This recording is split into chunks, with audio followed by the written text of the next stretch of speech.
last case opened in me a new fear, a real fear, a fear of myself, of what I am, and of what I've always been. All that I was is now lost. Hope, purpose, pleasure, all meaningless. I now walk in the shadows between worlds, and it is there I have finally glimpsed upon what lives in the dark corners of the earth.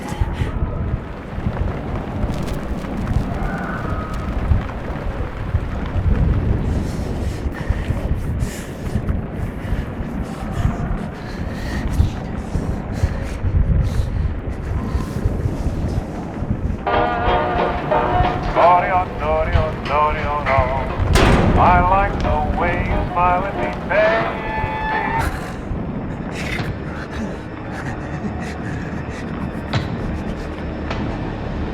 I like the way you smile at me, baby. So make me want to smile.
Robert, this had better be good. What's the beef? Sorry, Jack. We had to call. This fellow will only talk to you. Name's Victor Holt. Don't know any Victor. He's the leader of this weird cult that moved in here a few months back. Got about 20 followers. They've been causing trouble all over town. Stealing, going through folks' trash, hanging around outside people's homes at all hours. No one ever presses charges, though. They're a screwy bunch. They've got the locals scared. So tonight, we were just passing, doing the normal rounds, when we heard gunshots fired from their property. Gunshots? Hang on there. No one said anything about gunshots. Who have we got out here? Just me, Nichols, and a few new recruits. Well, that's just great. Lead the way, Robert. I better check out this crazy gang of yours.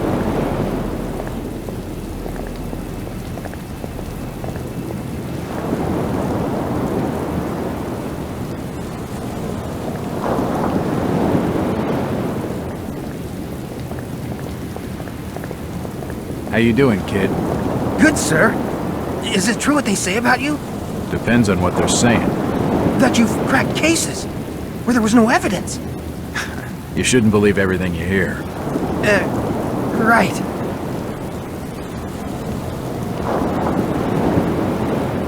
Jack, Officer Nichols will brief you at the top. Be careful. What's taking him so long? Something must be wrong. I think I saw him with Officer Armstrong. Just take it. Evening, Jack. Glad you could join the freak show. How's it looking, Henry? I don't like this one bit, Jack. Check the alley on the right. Victor Holt's over there in the shadows. He's waiting for you. Can we trust him? Nope, but we've got you covered. You better take it slowly, though. They're a bit twitchy.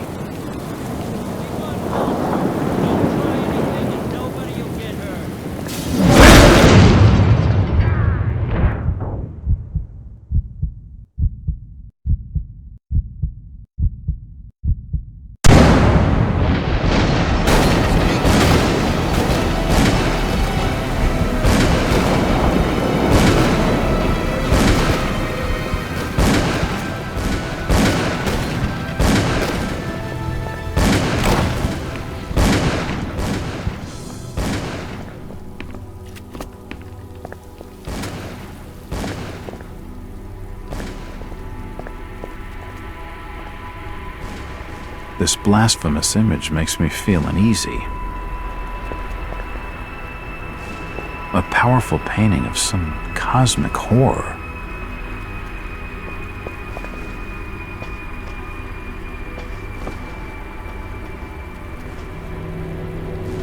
As I continue to translate the Akkadic fragments, I become more and more eager to contact my Yithian masters. These beings truly are gods to us.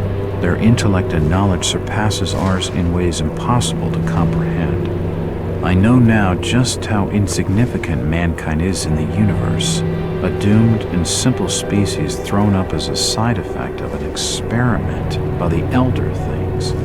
It is a blessing that such flawed creatures as ourselves have such a short and limited future.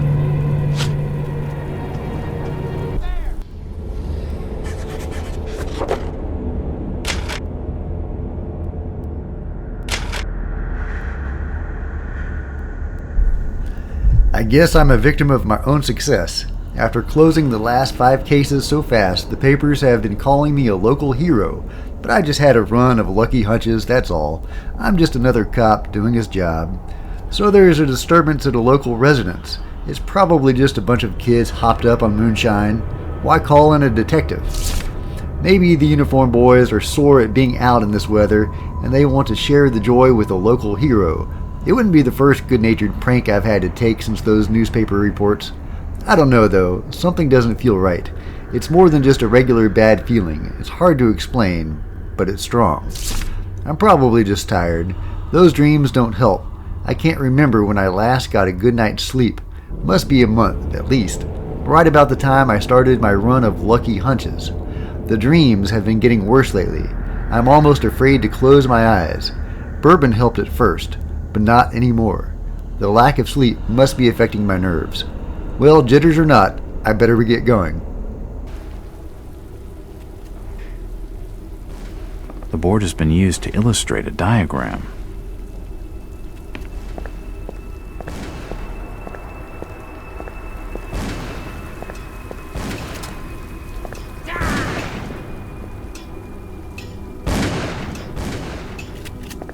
It's locked. That symbol's strange. Looks almost like a flaming eye. I should take a closer look.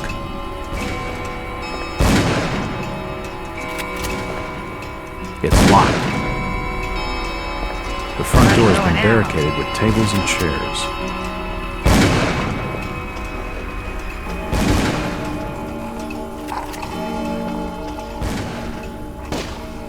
It won't open. It won't budge.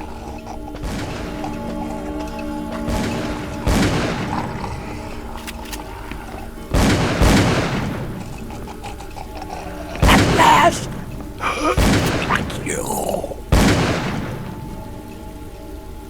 I better keep my distance from the window, or I'll end up like this nut job. They seem to recognize me. I don't get it.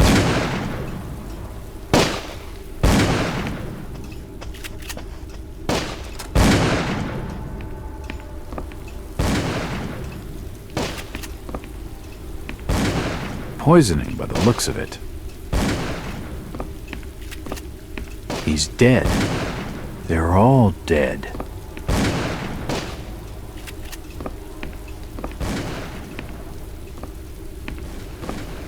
Suicide, or rather, mass suicide. These nuts had some serious issues. A diary. This will make interesting reading.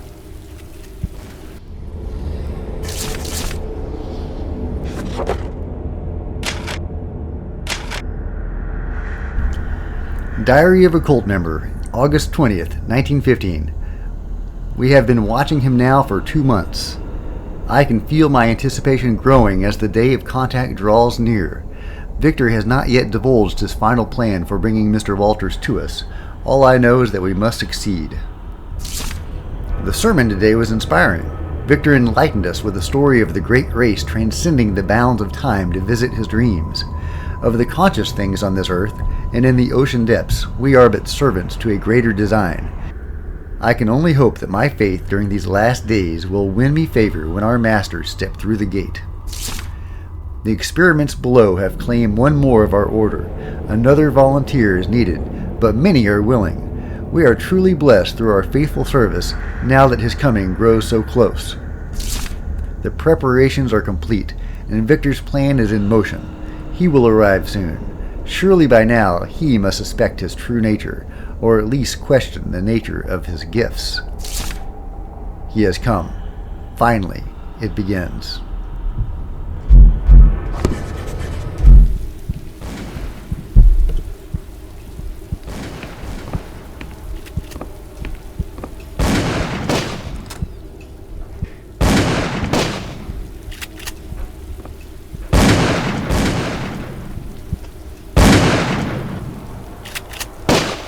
Don't shoot. I'm unarmed. Ah, we've been expecting you, Mr. Walton.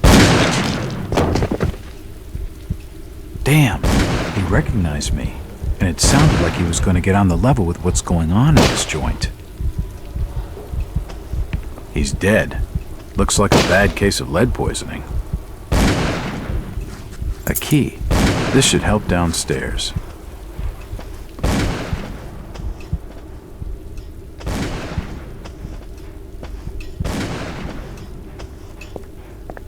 It's locked.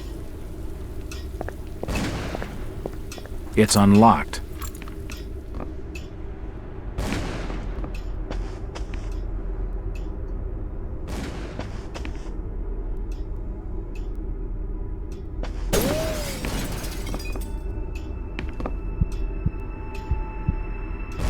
I don't understand. I mean, all of these photos. All of them. There must be some kind of mistake. Why would they want me here? It must be an old case. Something I've forgotten. Some screwball with a grudge, maybe. Think. I've gotta think.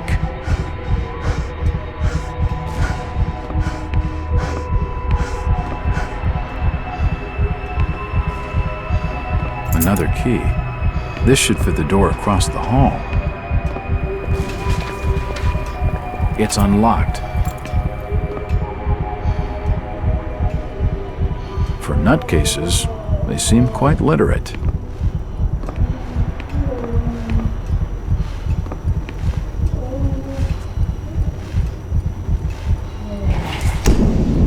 The drawer holds an ancient manuscript.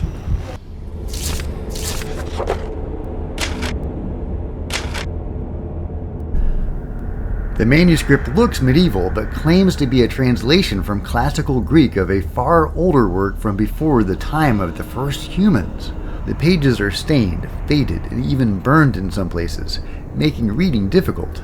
The legible sections tell the history of an unthinkably distant antiquity. They speak of races so strange as to be beyond human comprehension, and wars fought across vast gulfs of time and space. There are concepts so utterly alien that they sound like absolute madness. Time travel, flying polyps, mental projection, great race of Yith. It makes you dizzy just to read it.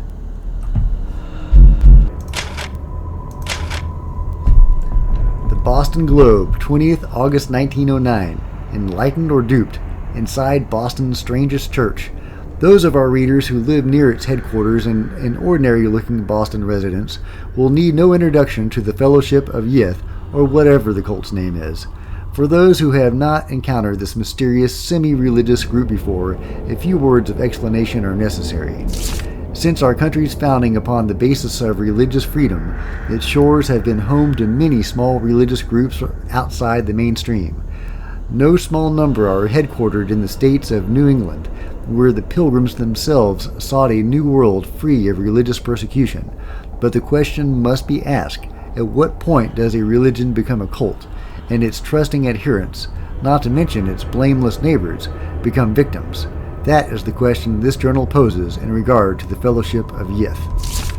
In a month-long investigation, our intrepid reporters have diligently sought out the truth behind the so-called church. Its origins are somewhat mysterious, the more so since the group's leaders declined to be interviewed or to assist our investigation in any way. However, it seems that the Fellowship was founded more than 20 years ago by one Victor Holt, based on a revelation he had received from beyond the confines of this world. Holt has not been seen for almost 6 years. His followers apparently believe that he is communing with the mysterious powers behind his faith and that he is shortly to return with new insights and teachings. All this sounds like a harmless, if eccentric, spiritual group, little different from many others. However, those who make their homes near the Fellowship's headquarters tell a different, more sinister story. The adherents of this obscure sect are to be found loitering on street corners, casting menacing glances at their innocuous neighbors, and frequently engaging in acts of petty crime, which the local police seem powerless to prevent or redress. Strange lights have been observed burning in the windows of the old house at all hours of the day and night. They change color unpredictably and cast weird, unintelligible shadows. Even more disturbing are the noises which have been heard to issue from within the mysterious building. They include chanting, unearthly music, and, worst of all, screams like those of lost souls in agony. Many of the sect's neighbors are convinced that its services include human sacrifice or similar atrocities. Those few who dared complain to the police were told that because the house is private property and because there is no concrete evidence of any wrongdoing, the most they can do is file a noise complaint. Are the horrors of Salem being reenacted in our city more than 2 centuries on? Is this Fellowship of Yith engaging in unspeakable and criminal acts of worship involving torture and sacrifice? Why is nothing being done to ease the fear and distress they cause to the local community? A source within the police department, speaking on the condition of anonymity, tell the Globe that the Fellowship is suspected of involvement in a number of local crimes, but so far the lack of evidence and the reluctance of nervous witnesses to come forward have thwarted any official investigation. Very well, we say.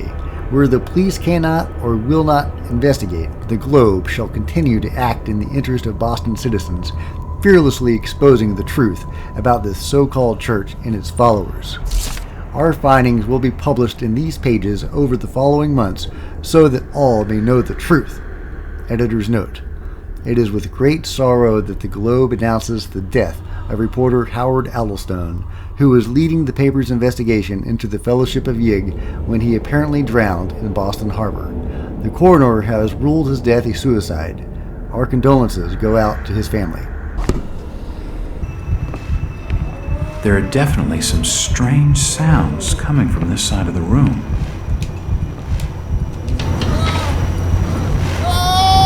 Shit, that did not sound good.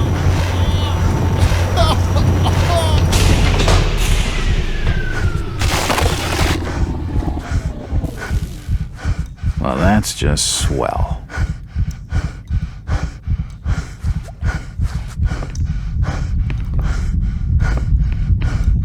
He's dead.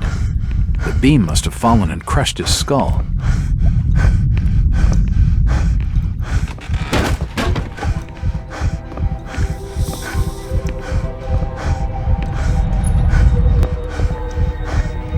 This sink would be used for scrubbing up.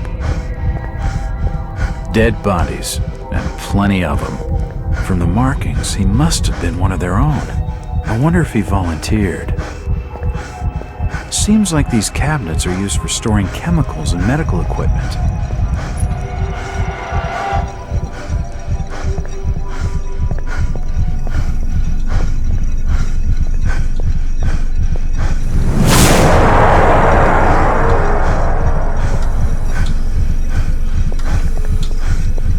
Good God, what the hell is all this?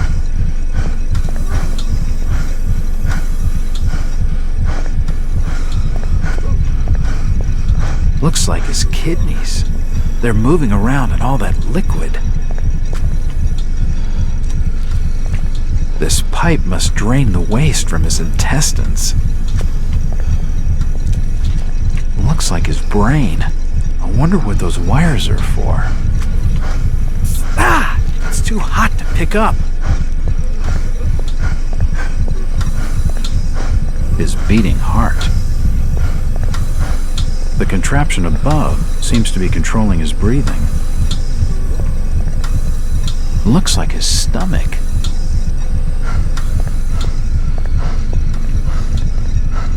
Oh, shit!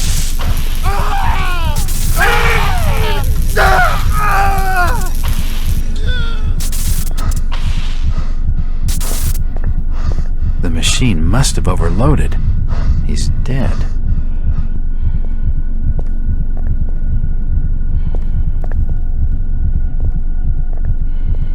The crystal's still warm. I've never seen equipment like this before.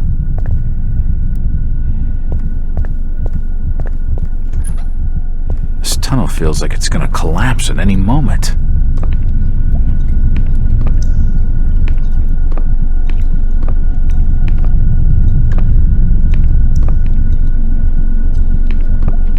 It's too hot to touch. I think it's being used as a power source for the machine.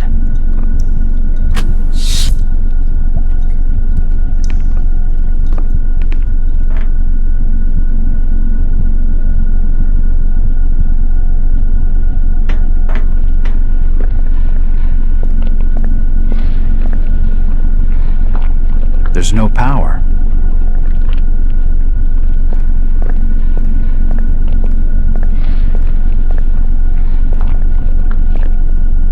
It's a similar shape to the slot upstairs.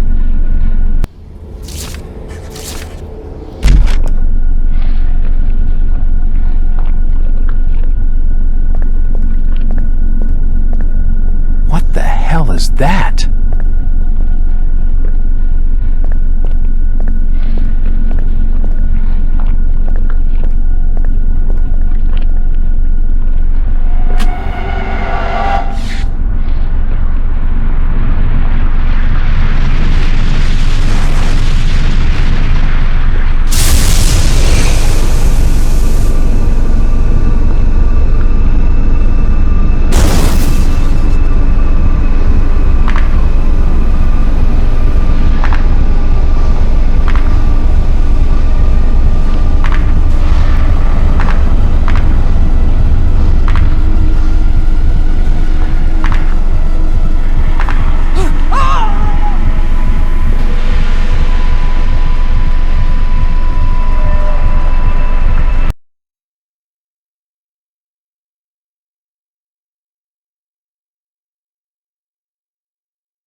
It's been more than 6 years since I entered that strange house in Boston.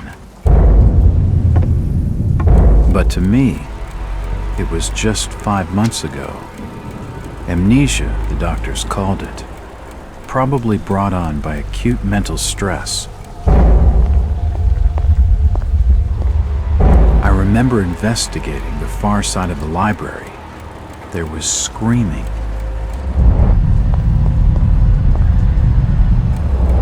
According to the police report, they had searched the house for hours, only to find me later collapsed on the floor.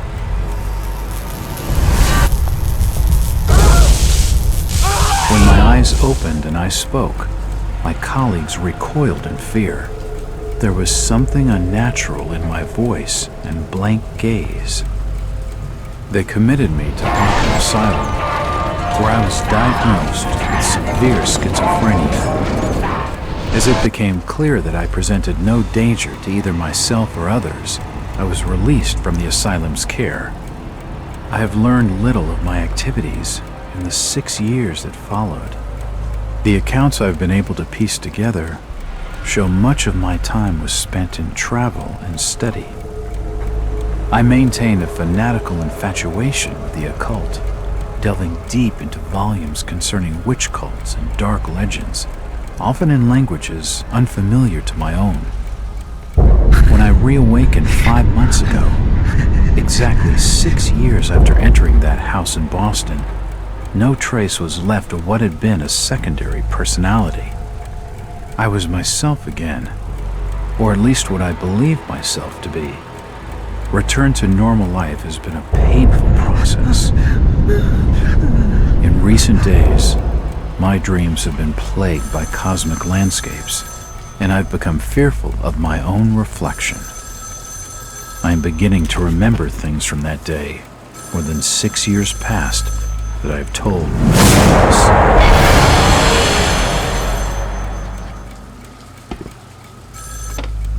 Jack Walters.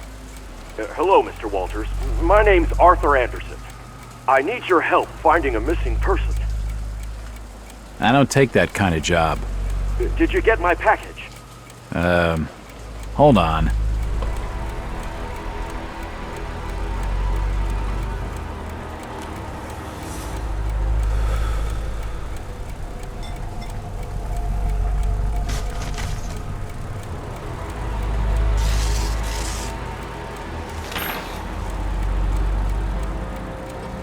What exactly do you want from me, Mr. Anderson? It's one of my store managers, you see. Brian's his name. Brian Burnham. Nice lad. He disappeared recently from the First National grocery store in Innsmouth. Innsmouth? Never heard of it. It's a small fishing town on the coast, not far from Arkham. I'd like to see you in person before you leave. Hold on there a minute. I didn't agree to take this what the hell? I'll be here all day anyway.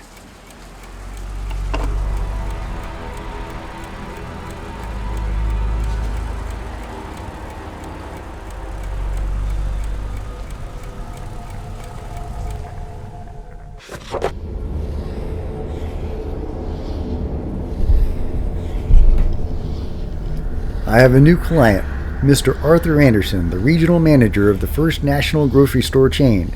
It appears that the First National grocery store in Innsmouth was recently burglarized, and its manager, one Brian Burnham, is missing. From what I have been able to gather, Burnham is something of a young rogue. A friend of the family, Mr. Anderson, gave him the job as a favor. Burnham is looking like the prime suspect for the robbery, but there are a few things that don't add up, not to Anderson and not to me. For instance, why would Burnham force an entry into the store when he had a full set of keys, free access to the cash register, and the combination to the back office safe to misdirect any investigation? If that was his plan, why did he disappear? Following my conversation with Mr. Anderson, I found out what I could about the ancient town of Innsmouth. For generations, the crumbling seaport and its people have been shunned by neighboring communities. Outsiders are unwelcome there, and there are superstitious tales of a strange element in the town's oldest families. They are of mixed blood, so the stories go, whatever that's supposed to mean. The usual Hicktown prejudice, no doubt. After making a brief visit to Innsmouth, my client came away distrustful of the local authorities. He isn't buying their line that Burnham robbed the place and wants to know what happened to him. Only one bus goes to Innsmouth, and tomorrow afternoon I'll be on it. It feels good to have a purpose after 5 months trying to break through my amnesia. I also feel a little apprehensive. Maybe it's the wild stories about the town, or maybe it's just because I haven't had a case in so long.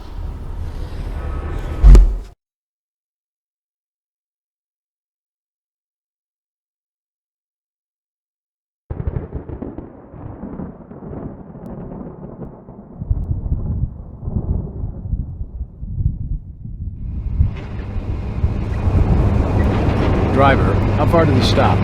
It's almost there. I'll drop you at the town square of Innsmouth. Why lock the gates? Keeps out wanderers looking for work. We don't want those folks like that interfering with our affairs. Is the bus from Arkham always this empty? Aye, and we prefers it that way. Not many come to Innsmouth. But what about trade? Surely the port needs business. Innsmouth has the means to look after her own.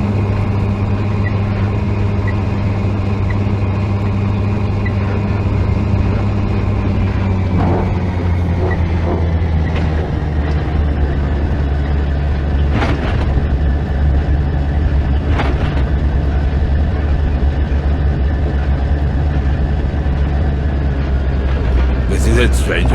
End of the line.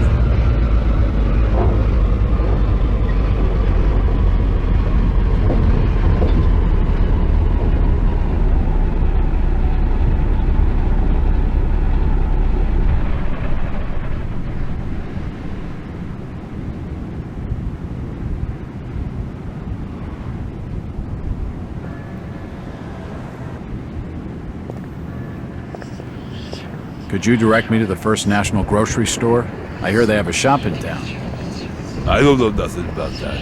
Oh, well, you see, I'm looking for a young lad called Brian Burnham. I'm a friend of the family. He worked in the store. Don't know who you're talking about, fella. The First National's a large chain. You sure you haven't seen it? I'm sure. Stop bothering me with questions.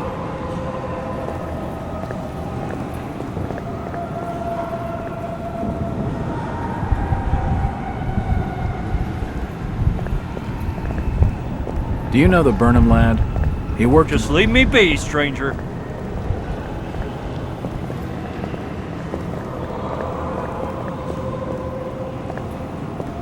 I'm looking for Brian Burnham.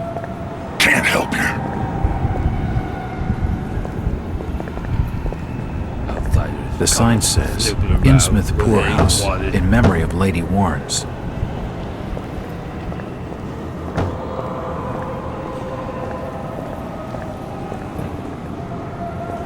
This statue commemorates the men who fought in the Revolutionary War.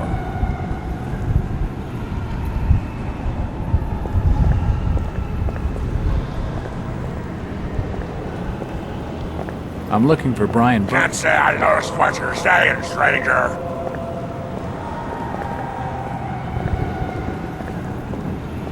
Excuse me, Constable. Jack Walters. Ropes. Alien ropes. What you want? Could you help out a stranger to this fine port? Are you being funny? No, not at all. I'm after directions to the First National. I hear they have a store in town. Innsmouth don't take too kindly to them from out of town. Get lost, stranger. What happened here, Constable? Nothing. Oh, swell. You can let me pass then? No. You'll have to go another way. Constable Ropes. What you after now? You ever meet Brian Burnham? I couldn't rightly say as I remember.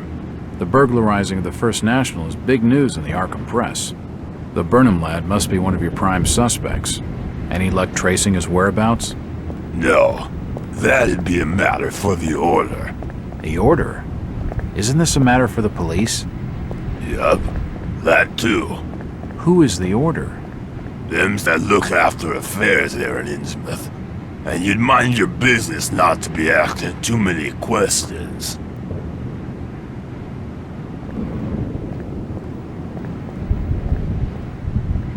He isn't gonna spill with anything you...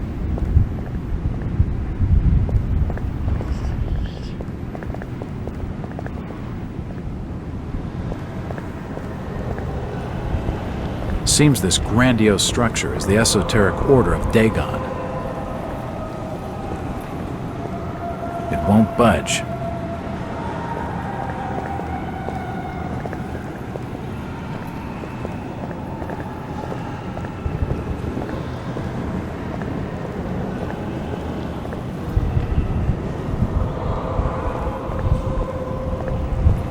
It's the First National grocery store. Move along, outsider. Evening, Constable. Certainly I'm busy. No time for talking to strangers. I'm Detective Jack Walters. I've been hired by the regional manager of the First National. And I'm Constable Burke, and I'm the law around these parts, and I'm still not talking to you. Now get lost.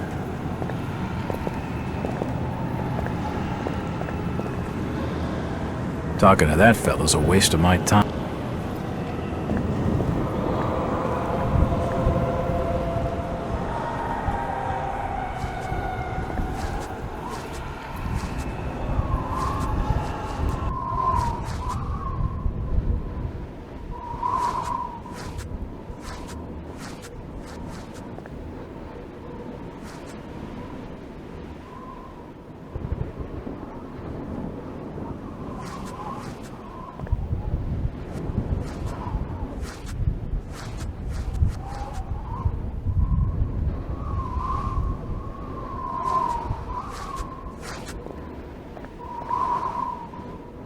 Stop! You can't come down there.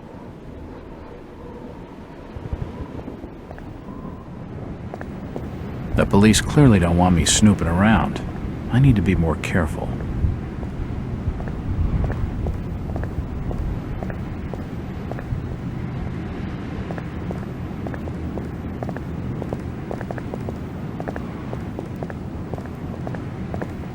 I'm looking for Brian I can't be seen talking to you.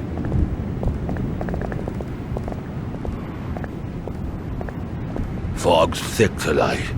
Damp enough to put out a fella's smokes.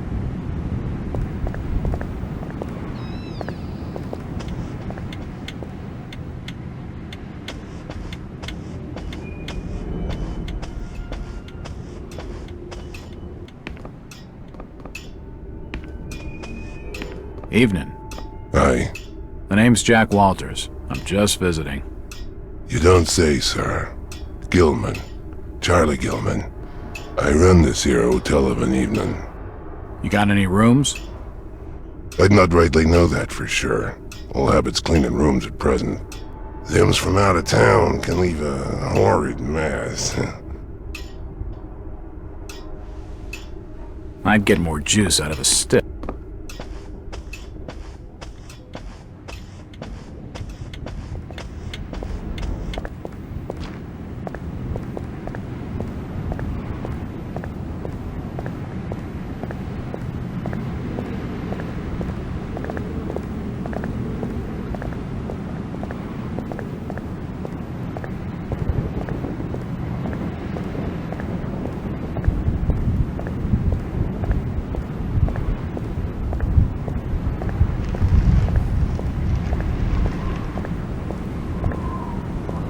This town's deserted.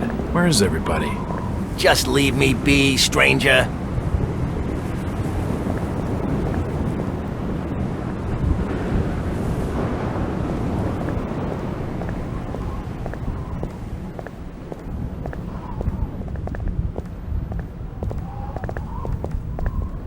Evening. The name's Jack Walters. It's a pleasure to meet you, Miss... Miss will do for now. Welcome to Innsmouth, Mr. Walters. Thanks, I think. Take my advice. Do what you must and then leave. Tonight. This port does not cater well to visitors. While I appreciate your concern, miss, I can handle lousy hospitality. Very well, Mr. Walters. Look, miss, I only want a conversation. There's no harm in that, right? There's plenty of harm. It's not wise to be seen gossiping with outsiders. How about playing dumb for a few minutes? No. Can you at least tell me if you knew the Burnham lad? He worked in the First National. Look here, Mr. Walters. I can't answer your questions, and your harassment is putting us both in danger. Please, leave me alone. In danger? From whom? The Order. Now go!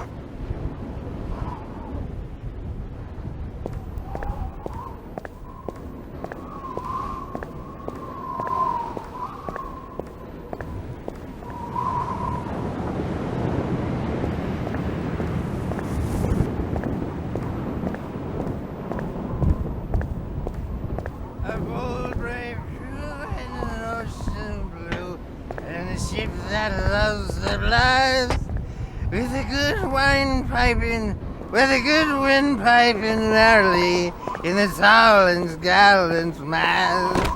Ah, my boys, these are the joys of the noble and the brave, who love a life in the tempest strife and a home on the mountain way. When the driving rain of the hurricane puts the lights of the lighthouse out, and the growling thunder sounds his gong, and the whirlwinds battle out. Ha! Who's that there? Oh, can you spare a few pennies, young mister? I can give you something for your generosity. Who are you? Zadok, that be my name, though too few years it now. Zadok Allen. Do you know a Brian Burnham? Just a young'un. Worked over the store. He's gone. Killed, I reckon. Killed? What makes you think that? Them's from out of town running a store. taking business from the Order of Dagon. They'd not accept that. What else can you tell me about this port? You just bring old Zadok a bottle of something nice, and old Zadok will fill your ears.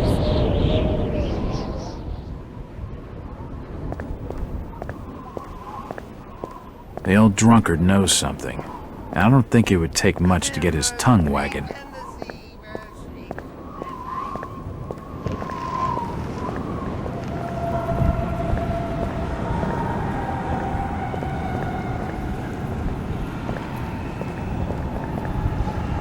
If you could just answer a couple of questions. I already told you once. Get lost before I have you arrested. What the hell for? Disrupting the peace. I just want to know if you have any leads on the Burnham lad. No, but I'm reckoning he's fled to Boston. Plenty of his type that way. His type? Troublemakers. Them's not respecting the law. There's no proof he did anything wrong. If he had the keys, why break into his own store? Just details. A missing manager in a robbed store makes him guilty by my reckoning. This ain't the place to be stood about. Move along! What's with the police cordons? I don't see that as being any concern of yours. Look, Constable, I used to be on the force, a long time ago. I was the best there was working a crime scene. Well, your point? If you could let me have a look, just for a minute, I might be able to help. Perhaps even get you a lead on this Burnham crook. Well, no, that'd just not be right.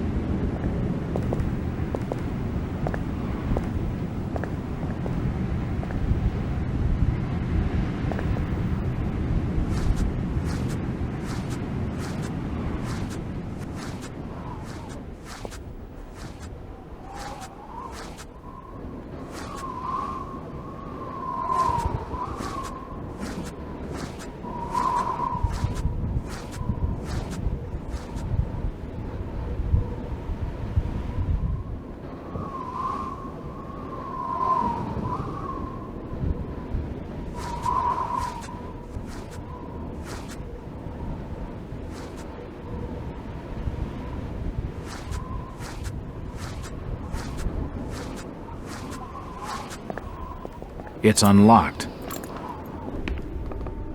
These shelves look light enough to put...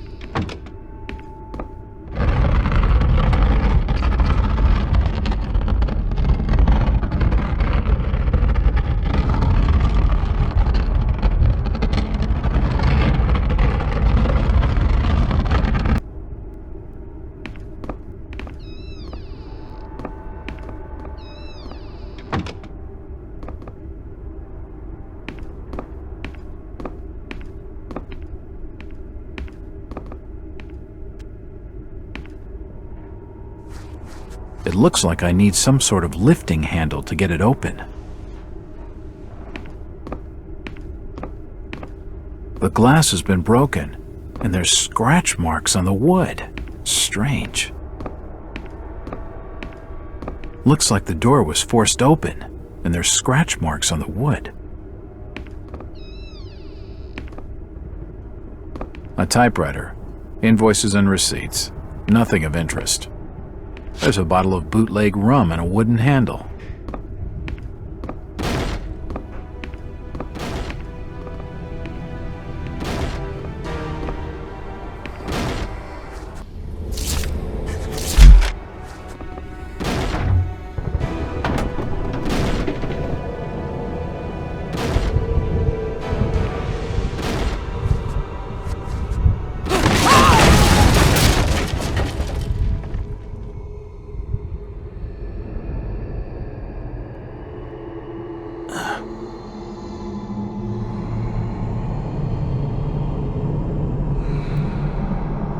Whoever's down there, you can rock.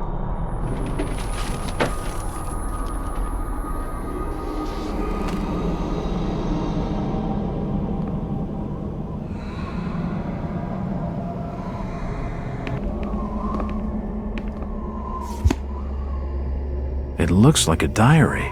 It's gotta have some clues.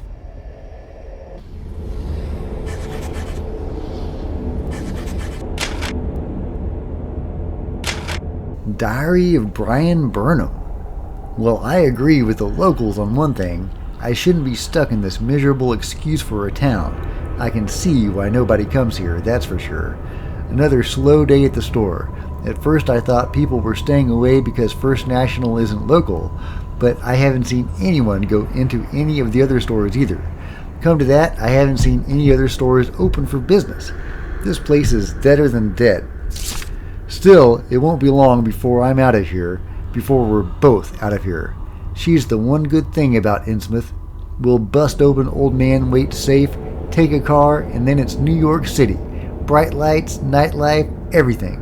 I'll show her all of it.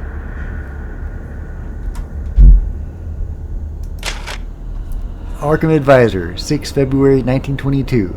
Grocery store robbed. Manager missing. Thieves have robbed the First National grocery store in Innsmouth, breaking down the door and forcing open the cash register. The newly appointed manager, Mr. Brian Burnham, has been missing since shortly before the robbery.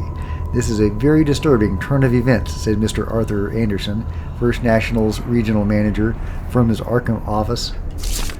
This branch had only recently opened, and First National Grocery had high hopes for its success, given the general lack of modern stores and amenities in Innsmouth. The robbery is a definite setback, and more worrying still is the fact that the branch manager remains unaccounted for. Innsmouth authorities could not be reached for comment.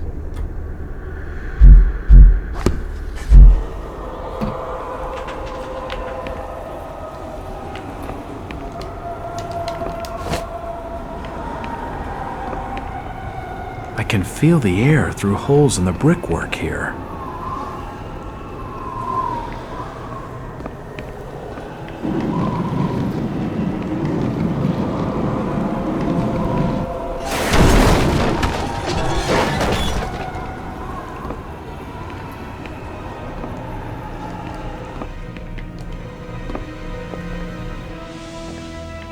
The cellar's filled with human remains. These people must have died a long time ago.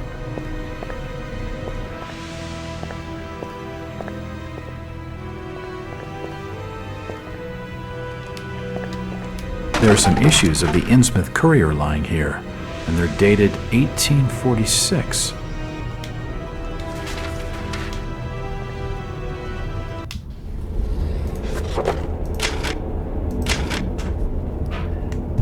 Innsmouth Courier, 19th June, 1846. Innsmouth Patrician arrested. Tales of Heathen Ceremonies by John Lawrence, editor. Obed Marsh, the head of Innsmouth's wealthy and influential Marsh family, now sits in the city jail accused of devil worship and other unspeakable practices. The whole community is left in a state of shock by the horrifying revelations that accompanied the arrest. Readers will no doubt be aware of the deep reservations expressed by the Courier's editorship and other decent citizens concerning the esoteric Order of Dagon, which was founded by Captain Marsh after his return from the South Seas and is said to be based upon a primitive religion he encountered among the uneducated natives of certain distant Pacific islands. The captain's arrest seems to lend strength to those suspicions, and a full investigation is expected to unearth more.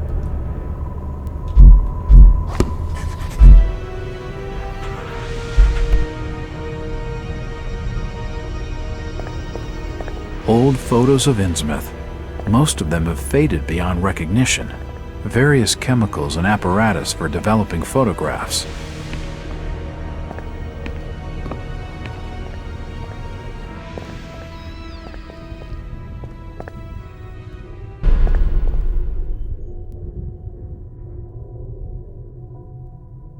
The old printing press appears to have been sabotaged.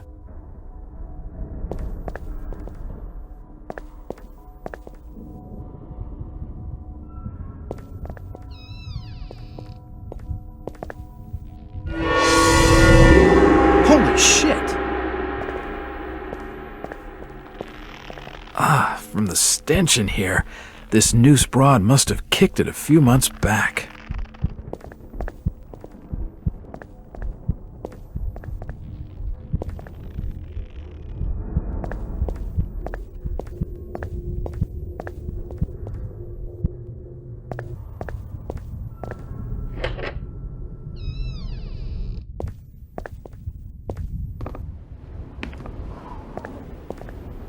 Hello, Jack.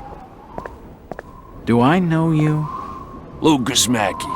Sorry to startle you. Innsmouth doesn't get a lot of visitors. New names spread fast. What are you doing in town, Jack? Hear about the missing Burnham boy? Not bad. I'm a private detective. My client's a friend of the Burnhams.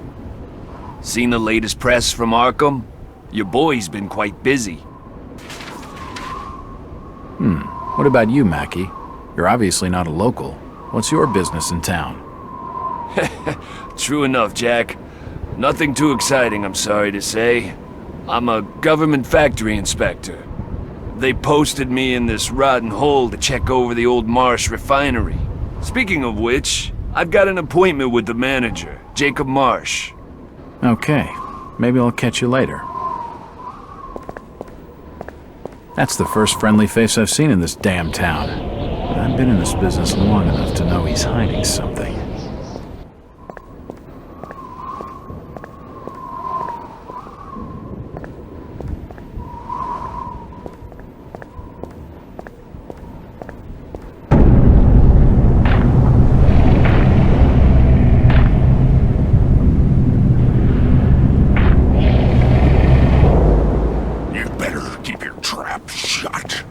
I won't tell him anything.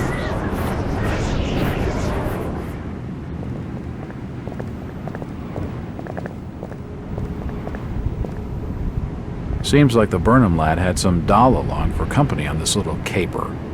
All sorts of nonsense and hearsay be gossiped about such affairs.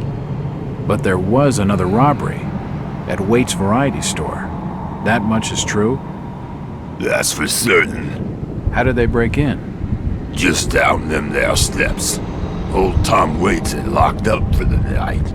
Right. Thanks. Do you know where I could find Mr. Waits in the evening? It's getting late. Folks who know what's good for them are generally bolted in their homes by now. Where's Waits' house? Look, stranger. Get lost and stop your bothering me with questions.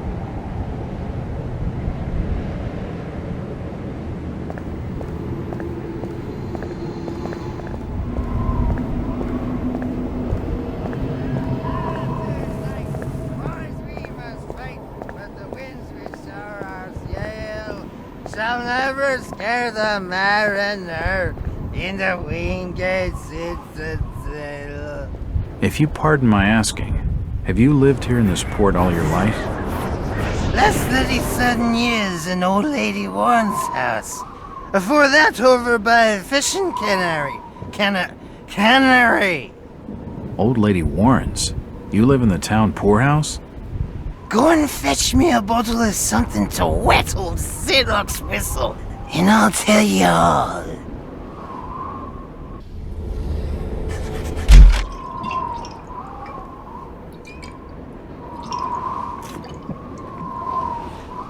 Why, you're uncommonly kind, young feller. Here be a little something in gratitude that might help you in your search.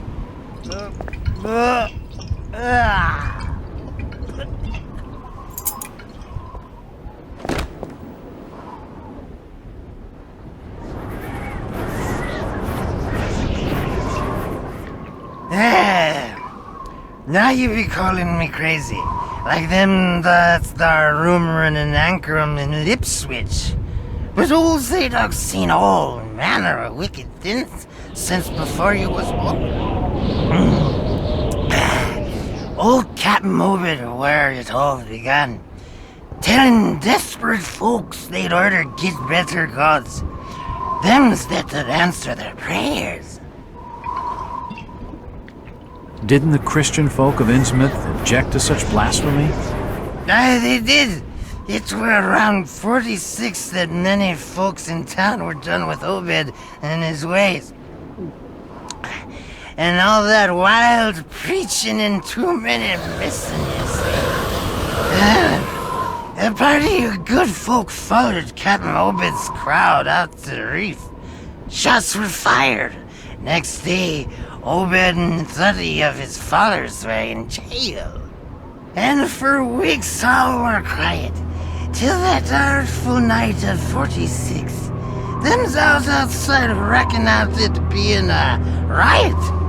But I'd seen them. Swarms of them. Look, old man, I don't have time to listen to these fishing tales. Was a massacre. The jail thrown open. Mounds of the dead and the dying. Shooting and screaming and shouting all across the town square. Come morning, the mess was cleaned up. Old Obed and his family takes charge, they did. Folks were told to keep shy as strangers if we were knowing what was good for us. Zadok, who did all this? Who did all? Said the old captain was now deeper in debt to his heathen gods. They were hankering for more than just sacrificing. Obed told folks they had to take the oaths of Dagon. What the hell are these oaths? You just asked old Wes about oaths of Dagon.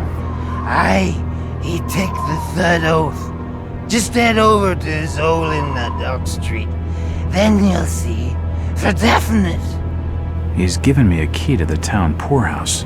It could come in handy. Where did Captain Obed Marsh learn of these heathen matters?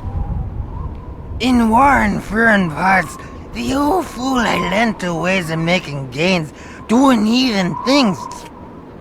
He found a tribe of Kanakis in the South Seas led by a savage.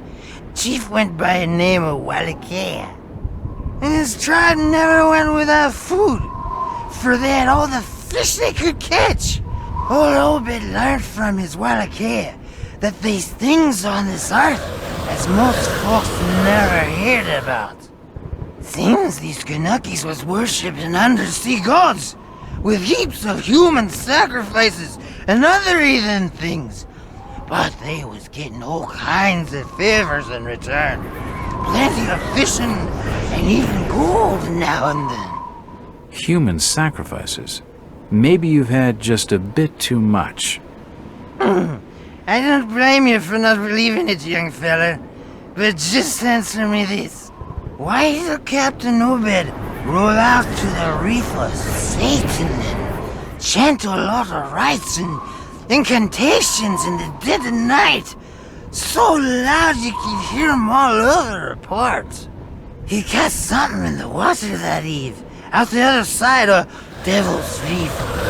Some kind of thingamajig crafted out of lead. It was given to him by Wallachia. So, what happened? Well, not long after the smoke started coming out the chimneys at the old gold refinery, the Marsh family and those that had joined with Obed in his ways started prospering in the esoteric order of Dagon. Came into being with his heathen that shit they do. What kinds of ceremonies? Get out of here, lad. Don't wait for nothing. They'll know now. I think he's had his fill for the night.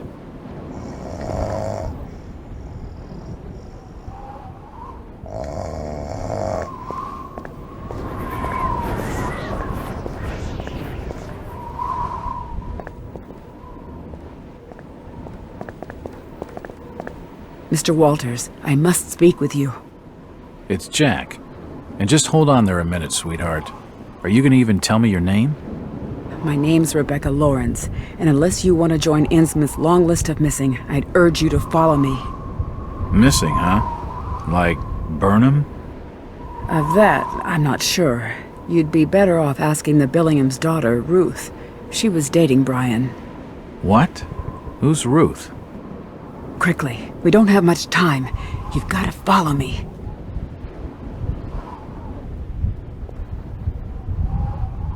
Jack, Innsmouth is a strange place. There are things that have no business being here. Foul, reeking things. Strange. Trust me, I'm good with strange. That remains to be seen, but I can help you.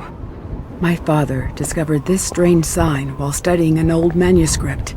It seems to ward off the more unusual elements in Innsmouth. Whenever you find one, you can use it to find a moment of sanctuary. Now, I must leave before we're seen together.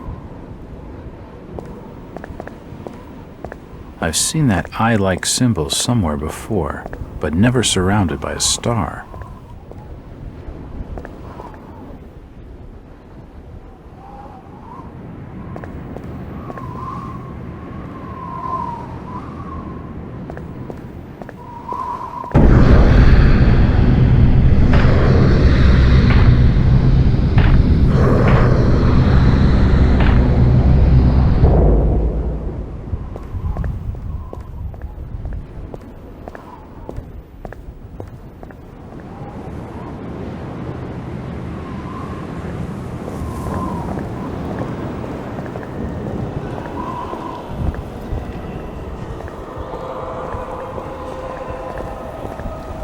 Jack, we can't be seen talking together.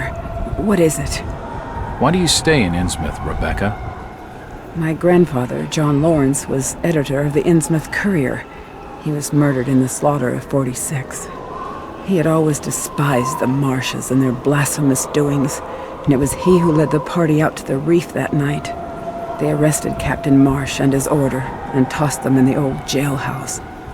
A few weeks later, my grandfather was dead. My father saw him die. Him and many others burned alive in the Courier's basement. All the more grounds to leave. To leave would be to fail my own legacy. I have a duty to protect the good in Innsmouth, at least what little good remains. Rebecca, maybe you know. What happened at the variety store? Ah, Tom Waite's place. The gossip on the streets is that the store safe holds a great treasure. Since the Order got wind of the rumors, they've been desperate to get their filthy hands on it. But it seems they can't get close. Odd. Do you suppose Burnham knew about it? Maybe he pocketed it before breezing out of town. I don't know, Jack. He'd only been in town a few months, and we can't be certain he even managed to leave. Ruth Billingham must be involved in all of this somehow. She was desperate for a way out of Innsmouth. What do you know about her? Only that she and Brian were close, much to the Order's disapproval. You should speak to Tom Waits. Find out for certain if the treasure's gone. Where can I find him? He lives on 803 Dock Street, just by the back of the old town poorhouse.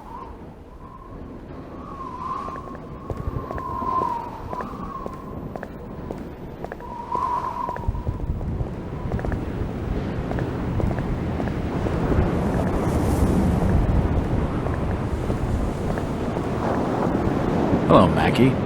Jack, swell to see you again. Any leads on the Burnham case? Nope. Did you know the lad at all? Just pleasantries. Seemed a nice enough fella, if a little rough around the edges. Strange business, though. I'd never have fingered him as a crook. The First National was a well-run store, a rare thing here in Innsmouth. Okay, Mackie. Thanks. Goodbye, Jack. Be careful what you're doing. Very careful. Innsmouth's a dangerous place. Not everyone who visits here ends up leaving by the old bus route. What do you know about the break-in at the variety store? Only what was in the press. You should speak to Thomas Waite. He owns the joint. Where's his place? I think the Waite's house is over on Dock Street, near the back of the poorhouse. Thanks. Though I warn you, Innsmouth's driven old Waite's a bit crazy. He doesn't talk a lot of sense. That's my sort of fella. He sounds just perfect. What's this Jacob Marsh like? He didn't show up for our appointment. But then again, the Marshes never do. Seems like we're both having some lousy luck. I've only met Jacob the once. He's not the prettiest picture, and a real slimy character. Mackie, Hello, Jack. what's the government's interest in the Marsh refinery, anyway? It's just domestic affairs. You ask a lot of questions, Jack. I'm a detective. What the hell do you expect? What you're after comes under official secrets, if you know what I mean. But I can tell you that our government has become increasingly suspicious of Innsmouth and the Marsh family. I've heard of the Marshes. Rumors of that family are rife, even on the streets of Arkham. None of what's said is pleasant. That I can believe. The Marshes have been ruling this port for nearly a century, ever since that plague swept these streets in the 40s. A plague? Is that why the place is so deserted? Masses died, so that would figure. There's gossip that old Captain Obed Marsh brought the disease onto this port from foreign trade. Deliberately. Oh my God. Is that why so many of the townsfolk are suffering from that hideous affliction? Perhaps. Those from out of town call it the Innsmouth look. Where did you say Waite's house was again? I think it's over on Dock Street, near the back of the poorhouse. It's unlocked.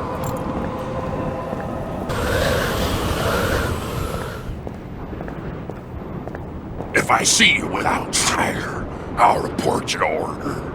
I'll not say nothing.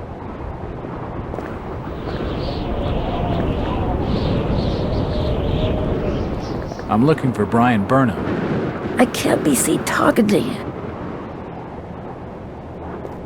I have a strange feeling I'm being watched.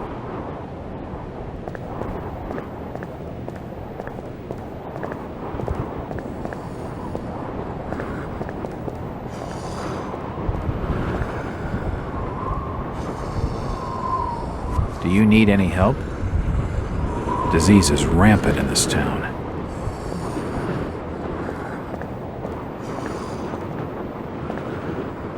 This town's deserted. Where is everybody? It's getting late, outsider. Folks who know what's good for them are safely bolted in their homes by now. It's the entrance to the town poorhouse.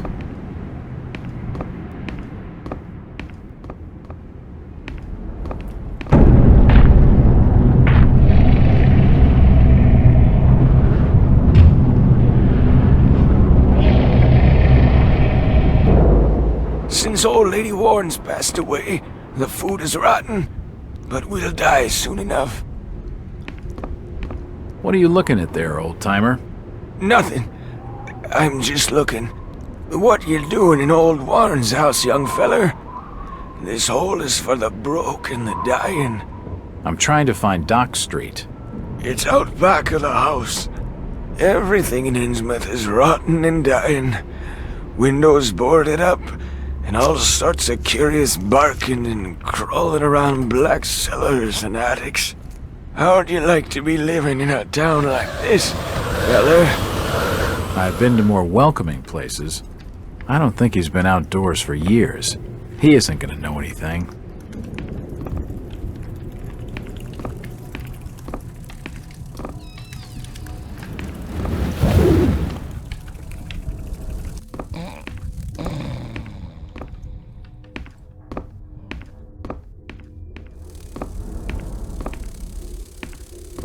The old woman's dead. She must have kicked it a week back, or more. There's no sign of a struggle, or any external injuries.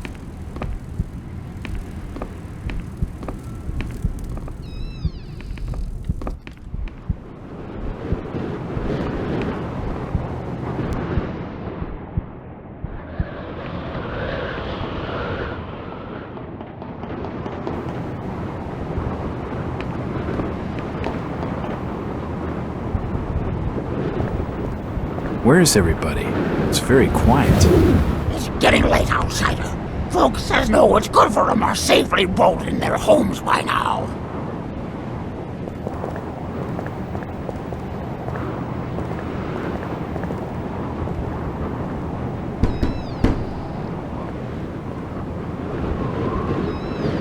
Hello there, little lady. Hi, sir. Are your parents at home? Daddy's at work, and Mummy's upstairs, in the attic. She's been bad. I see. So, what's your name, little lady? Ramona? Well, Ramona, could you get your mommy for me? Nope. Mummy bites. Daddy says we've got to keep her up there for her own good.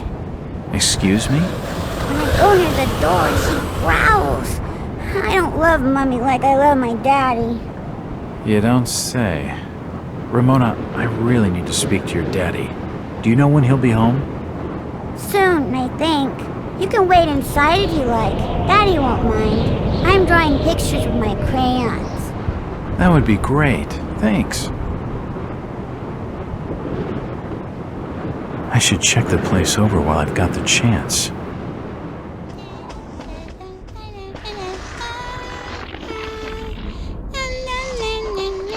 It won't budge.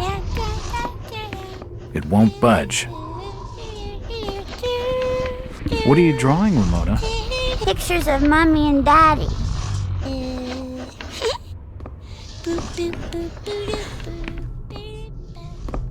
It won't open.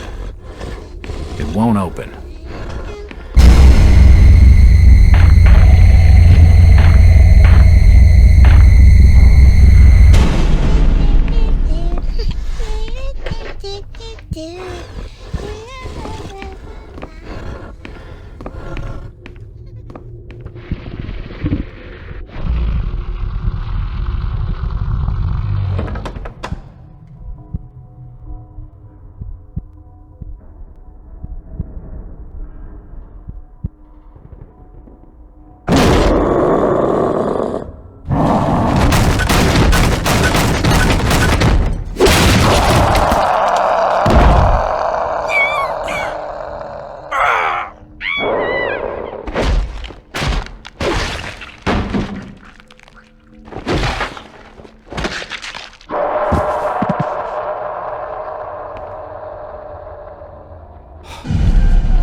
There's blood and scrape marks on the walls. Looks like a diary.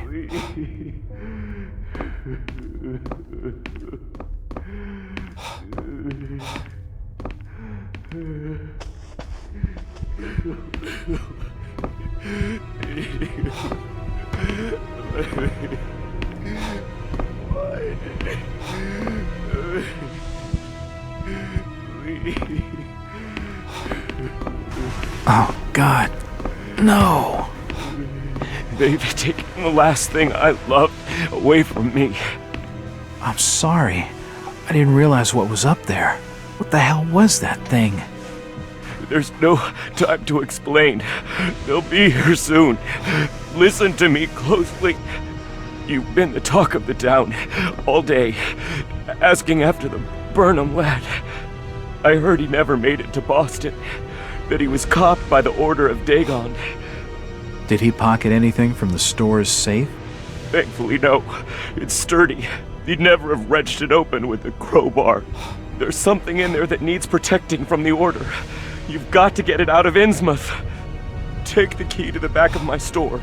The safe combination's in my diary, upstairs. Hurry, Jack! What the hell's in the safe anyway?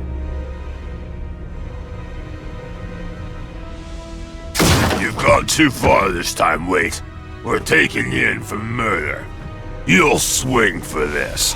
Wait, he didn't do anything wrong. He killed his own daughter. It don't flesh and blood. There's plenty wrong with that.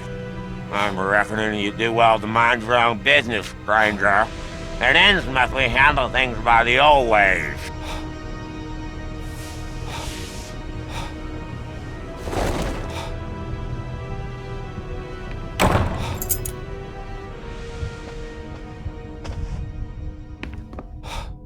It's Ramona's coloring book.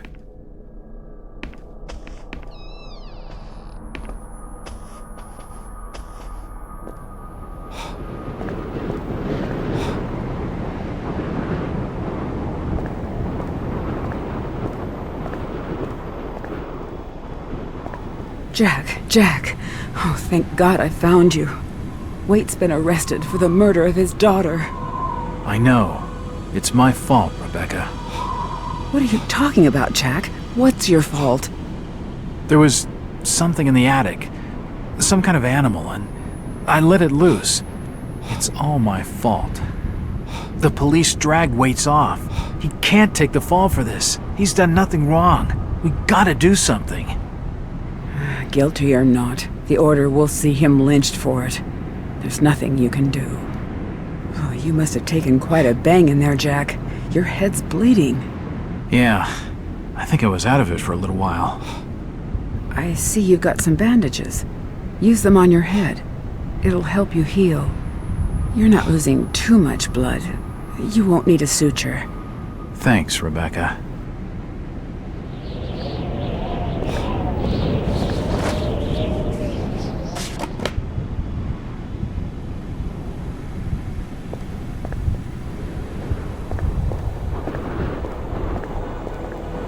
Rebecca, I saw the oddest tramp, just by the poorhouse. He wore old shawls over his head, but, geez, the skin on his arms and hands were, I don't know, tainted in some way. The poor wretch. It's the Innsmouth curse, and probably the latter stages of it. This curse, plague, or whatever you call it, is it some form of leprosy? I fear not. Lepers at least have the salvation of death upon them. Before they could drag him off, Tom Waits gave me the key to the variety store. If you're going to snoop around in there, be careful. It's just off the main square. There's a back way down a flight of stairs. He told me to protect whatever's in the safe, to get it out of town.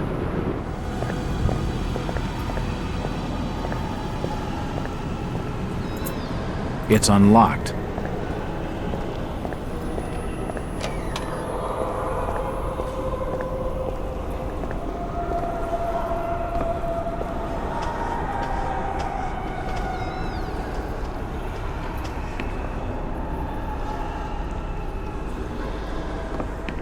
You don't look like your standard crook, sweetheart. Jesus, you crazy sap! Who the hell are you? Jack Walters, private detective. And considering your recent break-in and entering, how about I ask the questions? Have you any idea who I am? No, and I really don't care. My family has influential contacts in the Order, so I'd advise you to mind your manners, sir. I'm from out of town. The Order doesn't hold much sway with me. Really? Out of town, you say? How interesting. I'm Ruth. Ruth Billingham. Huh. You're Brian's broad. That figures. Brian? I don't believe I know a Brian. Yeah, right. I've been fed that line 1,000 times, and from much better liars than you. Look, Ruth, the rumor around town is that your lover boy's in the hands of the Order. What? No, that's not true. They'll have him killed. It was all my idea. I just wanted a clean break from here. What do you want me to do? I don't know. You're the detective. You think of something. I'll be waiting out at the old fishing cannery the next 2 nights, just past the abandoned railway station to Rowley. When you find him, give him this. He'll know it's from me.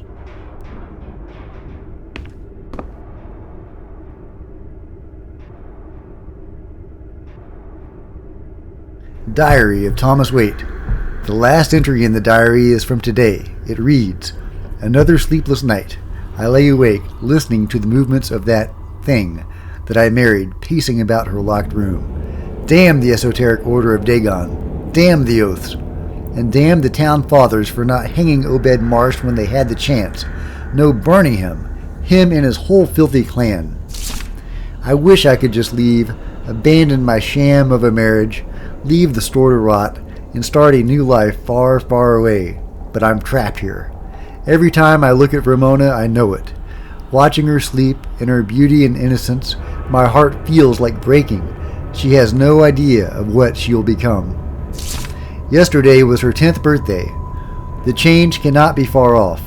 Her birth gave me such joy, so much that I still use the month, day, and year as the 4-number combination for my safe, in that order, starting clockwise. It is as though I am trying to preserve that date forever and deny the inevitable horror. I sometimes think of killing her, an act of mercy before she starts to manifest the horror. God forgive me, but she is my daughter, and I could never harm her. She is blameless in all this. When the time comes, Innsmouth will be the only place for her, and until then I must stay here to watch over her. It is my penance, my atonement for creating her life with her chosen mother. After she joins them, if the grief does not kill me, my life will be my own once more. Not that I know how I will have the strength to go on without her.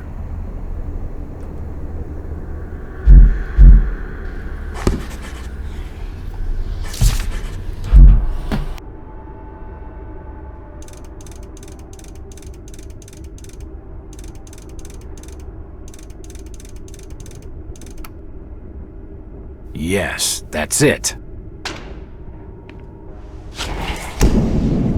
The safe holds a heavily bound manuscript. The front is embossed with the words, Book of Dagon.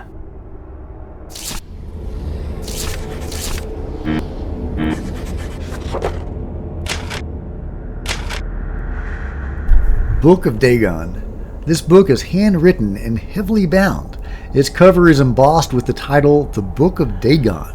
It seems to be a religious work translated from a series of ancient tablets. It tells of an entity called Dagon, apparently some kind of sea god, and his consort Hydra. They are the greatest of an underwater race called the Deep Ones, who worship them with sacrifices and other rites. The descriptions of the sacrifices are particularly shocking, and there are details of magical spells and other strange rituals. If this incredible manuscript is to be believed, their history stretches back beyond the remotest human origins into unthinkably remote antiquity. A few individuals are so incredibly old that they have seen continents rise and fall, for they do not die of old age as humans do. Father Dagon and Mother Hydra are such individuals and are greatly revered for their age and size. Their greatest all, however, is reserved for a dark god named Great Cthulhu, who is said to sleep and dream in the underwater city of Relais. The book seems incomplete. The last chapters tail off, as though the translation has not been finished.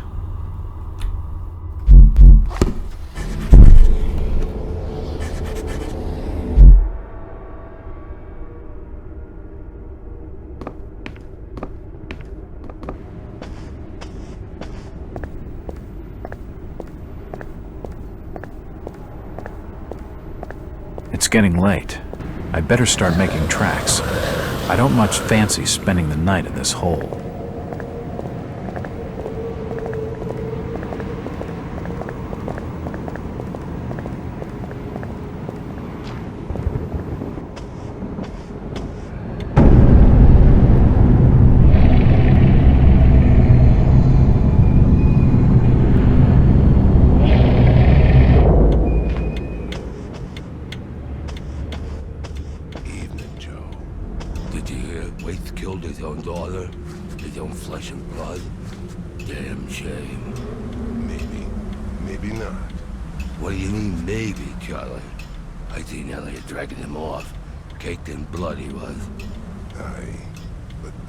She were ripped open, Joe. I don't reckon Tom would have the strength for that sort of killing. I ain't got much time for talking, Charlie. I got instructions from the order to make certain the outsider doesn't leave tonight. Would that be the strange feller you brought into Innsmouth a couple hours back? Yeah. I'm reckoning on him asking for lodging here this evening.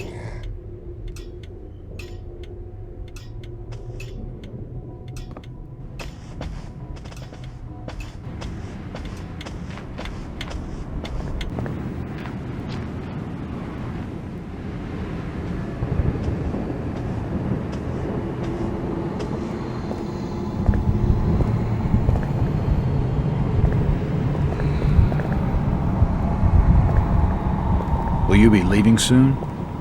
This bus ain't going nowhere tonight, fella. Engine's blown, you see. Have to wait till morning. Damn. Is there another bus out of Innsmouth? No, but there's a hotel behind me. Gilman will have board for the night.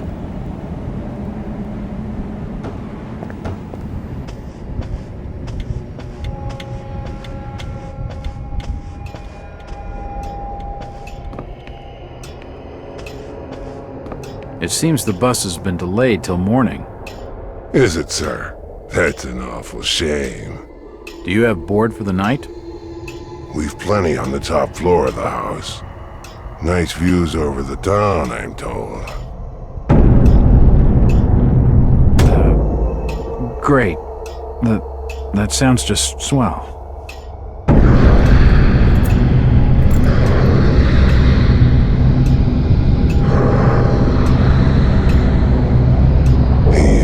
You all right there, sir? You're starting to look kind of funny there for a while. Face as white as bone and eyes as black as coal. Like you'd seen a ghost or something.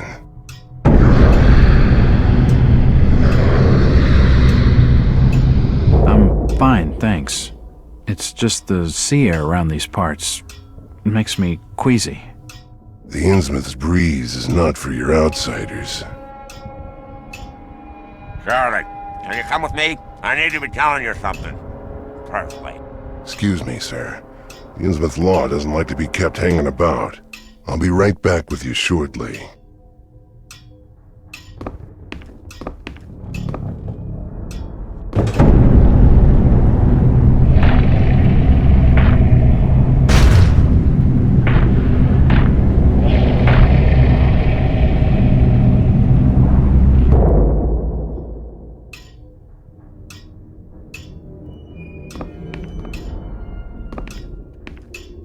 It's the key to the back office.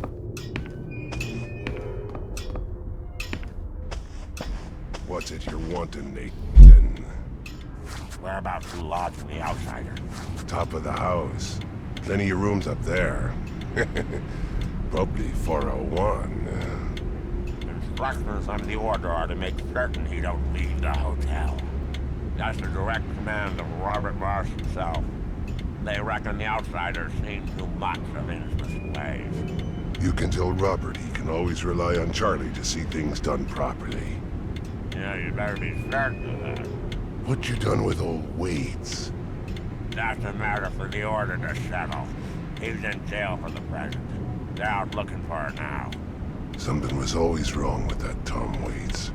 Not right betwixt the ears, if you get my meaning. Well, if you don't swing for it, they'll probably take him out to the reef. Make proper use of him there. If you ain't needing anything more, I'll be getting back to my work. I think we're done for now, Charlie.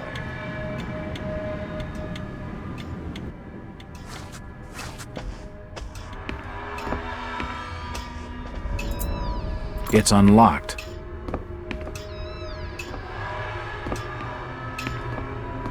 There are severed body parts strewn all over the office.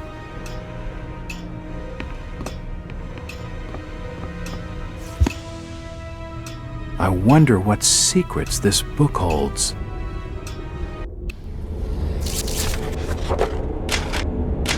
Post-mortem records. She were a lively one and no mistake. I kept her going as long as I could for the music she were making. Such a pair of lungs, and after she were done, I found those lungs on her look as good as they sounded. Jesus, maybe I'll keep them. Her liver was particularly sweet as well. I never much wanted to go to New York, but if they all talk as much as this one, I reckon I ain't missing much. Soon as he woke and saw the knives, he was away talking and pleading and bargaining for his life. All them words made me dizzy, and I had to take his tongue first to stop him. In future, I better wait a while after they had eaten dinner, for his innards stank awful. The bones was nearly all out before he died. I was real careful around the arteries so as he didn't lose any more blood than could be helped, and he lasted a lot longer for it. The flesh moved on its own as he tried to work his arm, but with the muscles gone, there weren't nothing it could do, just twitch. I took it out the strap so it could move free, and I just watched. The new gag worked much better, and he was more quiet than the last. Oh my God.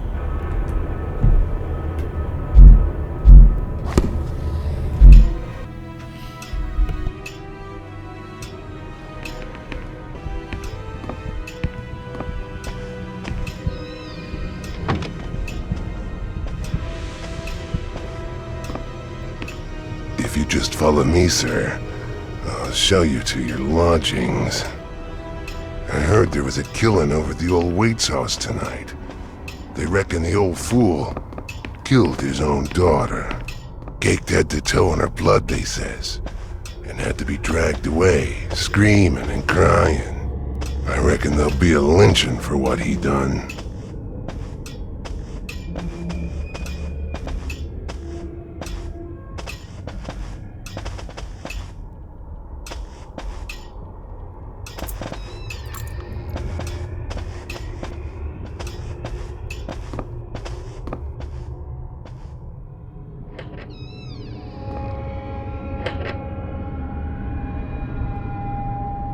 You're still looking pallid, sir. You're needing to have yourself some rest. Sleep well, and keep down the racket. Us Innsmouth are quiet folk.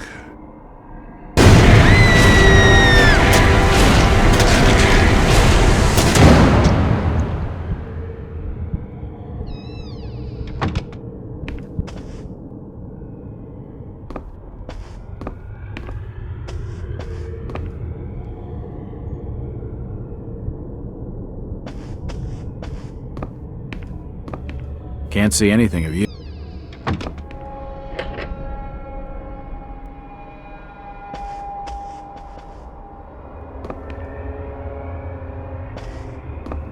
The room's cold enough without opening the window.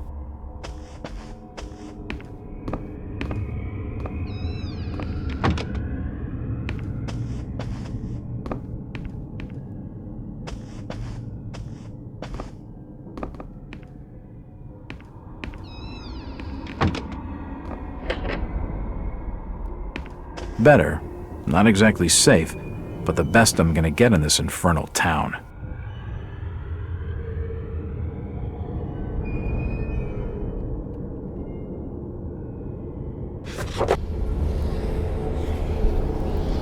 The Gilman Hotel, February 7th, 1922, early evening. Innsmouth turned out to be more dilapidated, depressed, and unwelcoming than initially expected. The stench of rotten fish fills the air, while poverty and disease lie festering in every cobbled back street. Only a few of the inhabitants have been at all cooperative. The others are evasive and sometimes downright hostile. My detective's instincts tell me they're trying to hide something. Of course, I could simply be prejudiced by their look and manners. They're almost ugly enough to get me believing those local tales of the Innsmouth taint. Even so, I've been able to make some progress. Finding Ruth Billingham was a lucky break. She's convinced Loverboy is still in one piece and being held in the town jailhouse. Rebecca Lawrence is clearly afraid of something. She doesn't come across as the type that scares easily, but then I guess she's not afraid enough to leave. She seems more worried about me. Then there's Zadok Allen, the old rummy. He was willing to talk all right. I wish I knew whether he turned to drink because of what he saw or whether he saw things because he was drinking. The Order of Dagon, some heathen religion brought back from the South Seas by Obed Marsh. Rituals on Devil's Reef. Those who wouldn't join massacred by some kind of monsters in 1846. It's all so far-fetched. But what else could explain the thing that charged out from Thomas Waite's attic? If I hadn't spoken with Thomas himself, I'd be sure I was seeing things. Whatever's really going on, this place gives me the creeps. The dreams are becoming stronger. I seem to spend each night in the weird, fantastic landscapes, with immense buildings like no architecture I've ever seen. And my body in the dreams, it's so strange. I can't begin to describe it. Maybe it's some buried memory of all the occult stuff I studied when I wasn't myself. And this spooky vision thing is acting up worse than ever. Used to be, I could kind of see what people were thinking sometimes, but now it's going crazy. It's like someone's watching me all the time, tracking me from the rooftops and the shadows. I'm so edgy I can hardly think straight. If only I could get some decent bourbon in this miserable town. I need to track down Brian Burnham and fast. The sooner I get out of here, the better. I'll make an early start in the morning.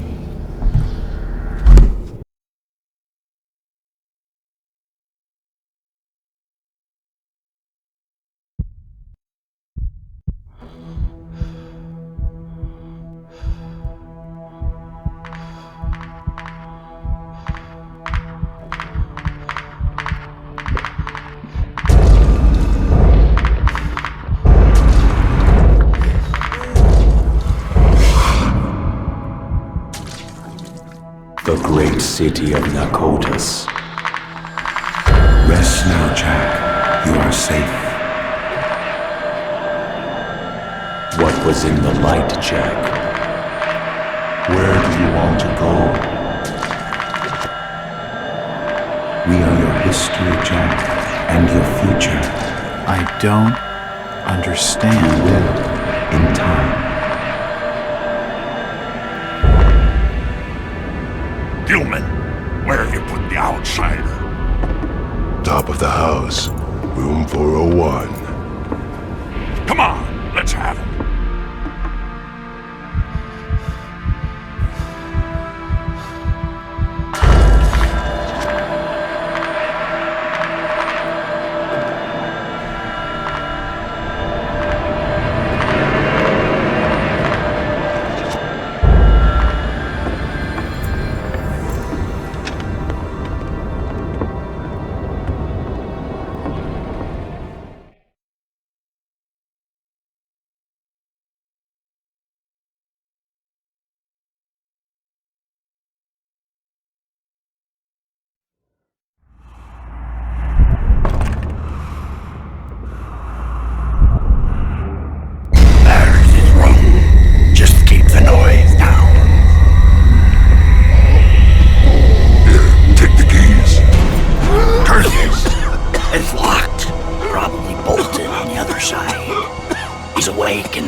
He's up there! Start after him!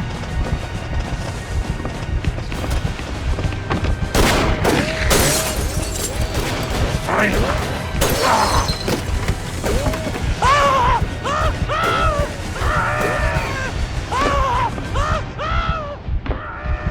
Don't let him get up! Don't let him get away!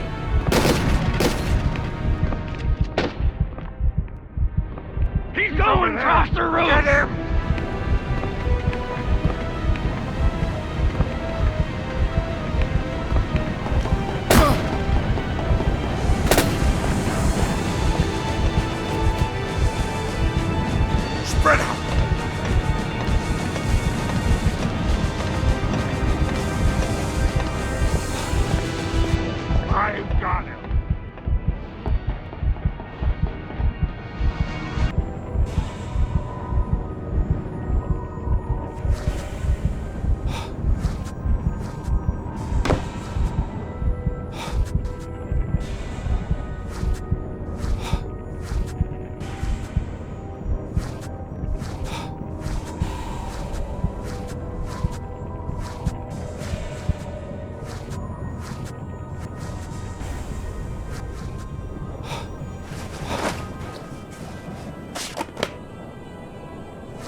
Outsider, stop! Kill him! He's here!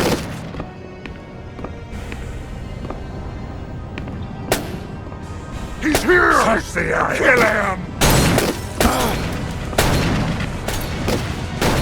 Spread venomous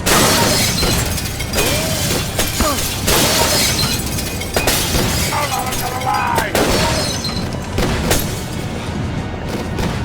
Damn! Where did he go?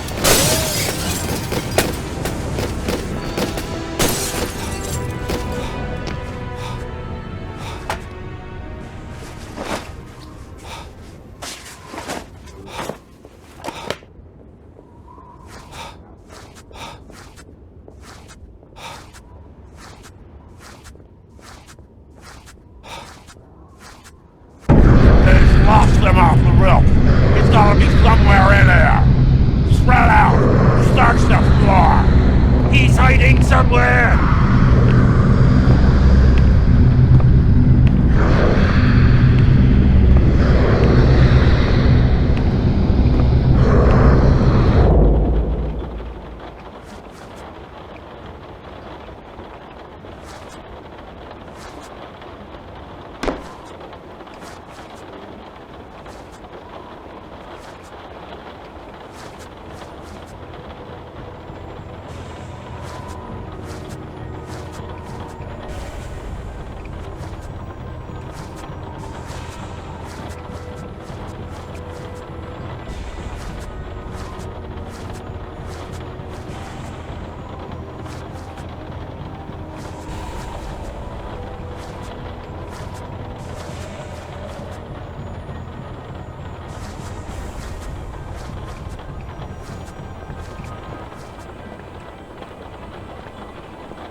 This order really wants me dead. I'd better watch my step.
Christ, they're everywhere.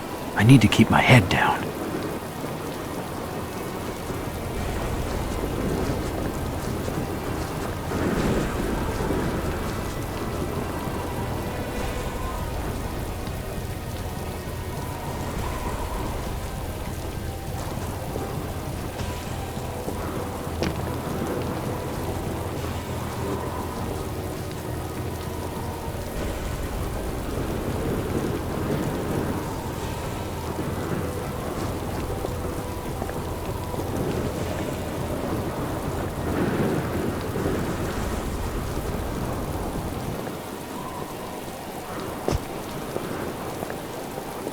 It won't open.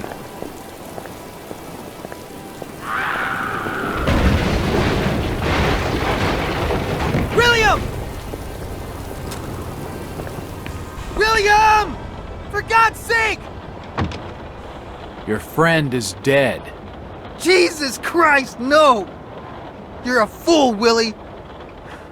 Told you it wasn't safe in there. Look, fella, I know you're upset, but I really need some help. Ah, you're the outsider they're hunting tonight. You don't have a hope, stranger. The Order's mob will be everywhere you turn. Down the sewers is the only place that them folks balk at venturing. And for good cause at that, mind you. I can cope with foul air. It'll be a change from the stink of dead fish. You're not getting my meaning, stranger. There's rumoring of real horrors in the black dankness beneath these streets. Maybe the folk with the Tain are devils. But at least they're devils of this earth. You ever hear tell of a Shaggoth, stranger? Just tell me where I can get into the sewers. Alright, you've been warned. Just the other side of this here building is a road leading down to the filtration plant. There's an open sewer pit down there. Good luck, stranger.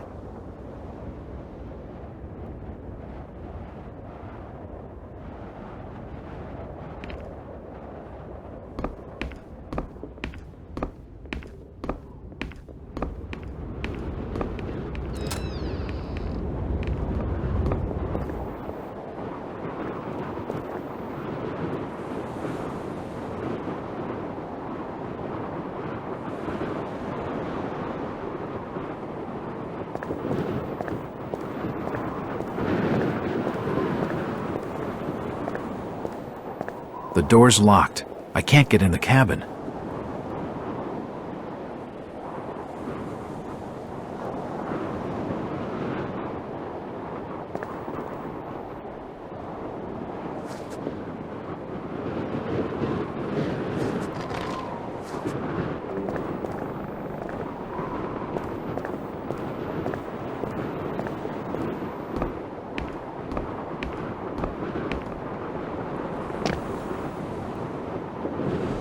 I'm not so sure this was one of my better ideas. He's in the truck!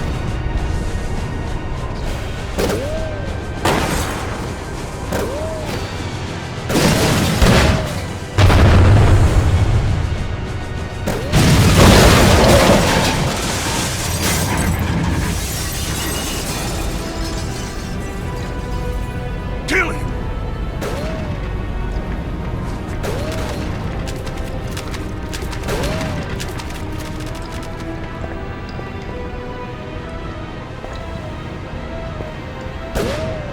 Sturdy-looking metal bar.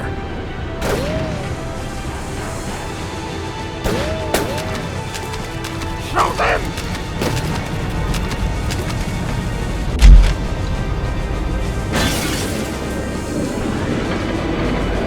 Take him down!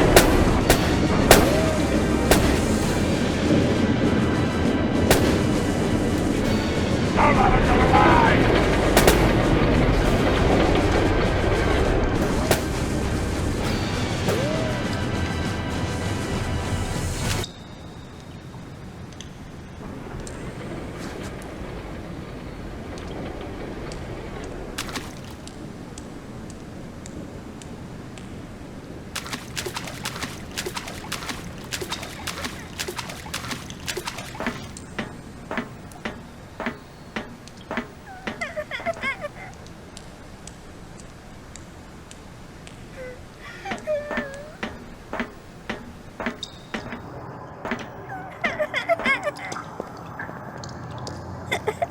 Hello?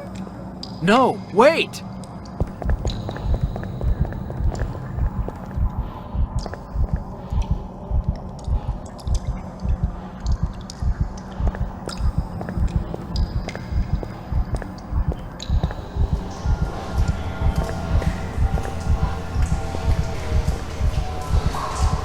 What the hell is all this stuff? Ah, shit! It's corrosive!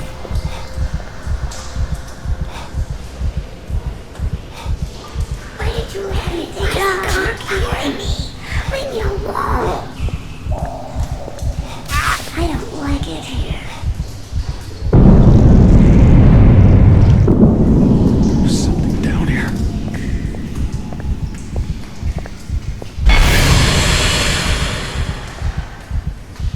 His body is covered in this slimy muck. He must have dragged himself up the stairs. I wonder what he was escaping from.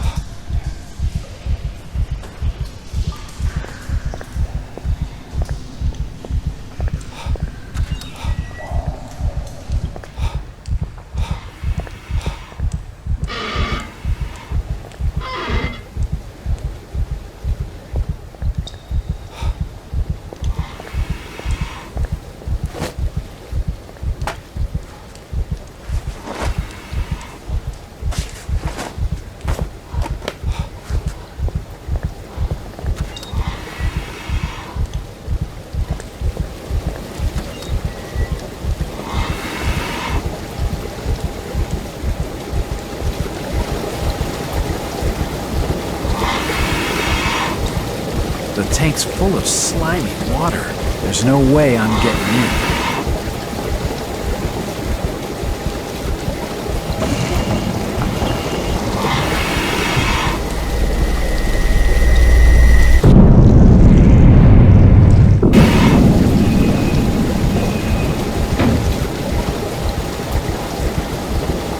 The water looks reasonably clean. I just need to drain it away.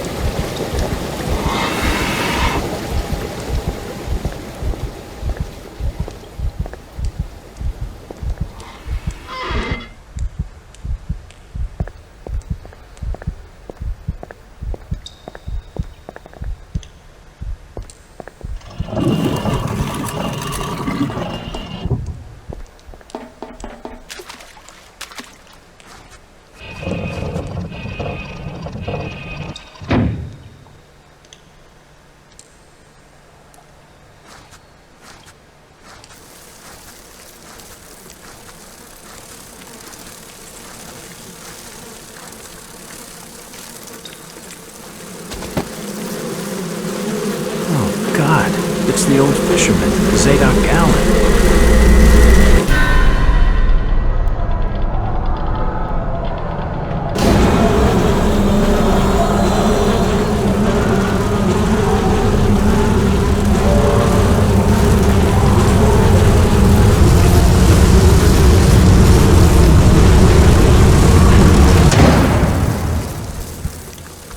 This must be the Order's punishment for him talking to me.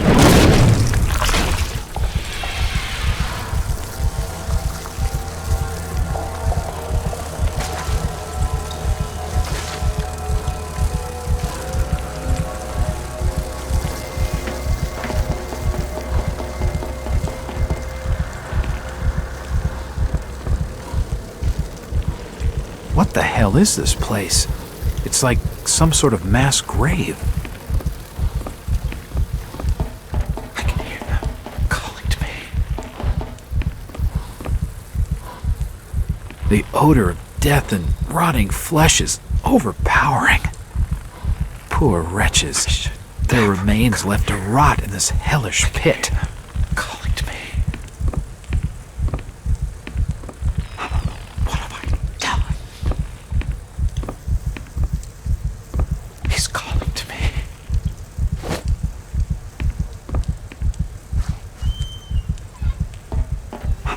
What have I done? Why did I come here? I should never come here.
Who's there? Think straight. Outsider! Stop, Father. Had the answer.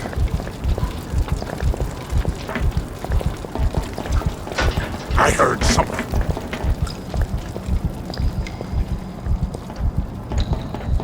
Came from more there.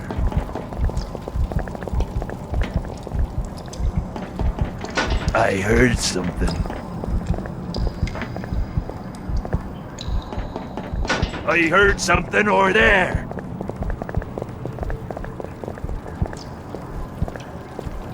I can't hear anything else.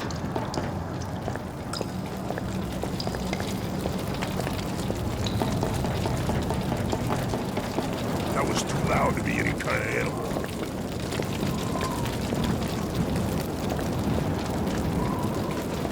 Are you down there, outsider?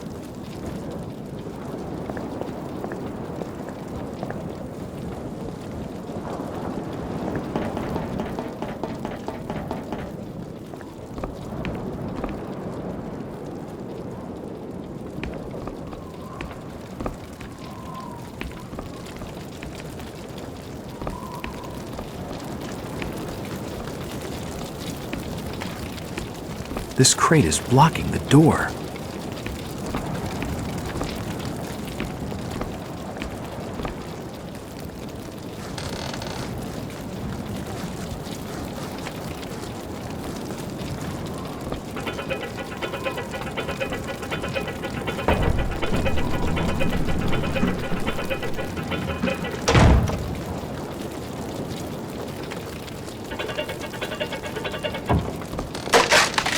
What was that?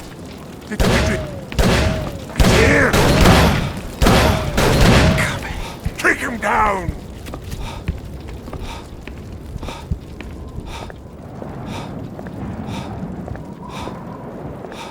It won't budge. Get him! He's calling to me.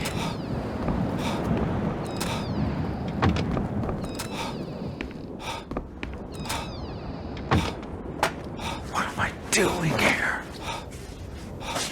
I should never. Where did he go?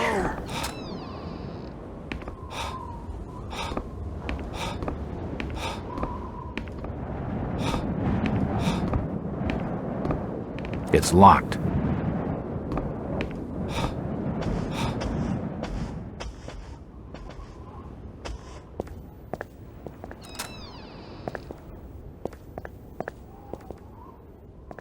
It's the minister's journal. Diary of the Church Minister. The evil began in 1846, the same year Obed Marsh was first arrested, and the same year he founded his blasphemous order. It is hard not to assume a connection. As the congregation here diminished, the townsfolk began to develop the unnatural characteristics that outsiders have come to call the Innsmouth look. It started in the Marsh family, but spread across the town. For want of any other, I coined the term ichthyosis for the condition and began corresponding with the few medical men I had known in my student days. I was unable to determine the nature of the condition, how it spread, and whether I was in danger from it. Although my flock had deserted me, I could not desert them. I had to stay and fight this evil, or at least try to understand it. They do seem to avoid the ancient sigil that I discovered in one dusty tome, which called it the Elder Sign. Though it troubles me to rely on this instead of the cross, it does appear to offer more protection. Soon it became apparent that the condition was regarded as some sort of blessing by adherents of Marsh's ungodly faith. I noticed that those most heavily disfigured by it commanded respect from the others, and from time to time I overheard snatches of conversation about the pure blood, which, from their context, seemed not to refer to the blood of those untainted and healthy-looking. There was talk of marriages, but no one came to me to be wed. Wives were sometimes mentioned, but never named. They seem not to be from Innsmouth, and yet no one has moved to the town since Marsh's reign began. As I walked the streets at dusk, which I seldom do except at great need, I seem to hear strange noises from unlit, curtain upper rooms in the town's houses. I hear of births, but conduct no baptisms. Those few who shun Marsh's temple are fearful, and I am fearful too. We must be strong in our faith and in our lives, for we are all that remains of the true Innsmouth, and its only hope of awakening from this nightmare.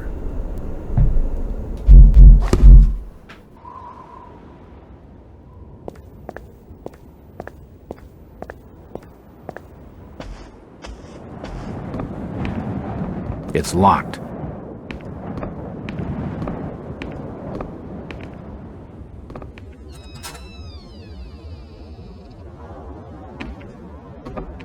Jack, you're alive.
Great Cthulhu.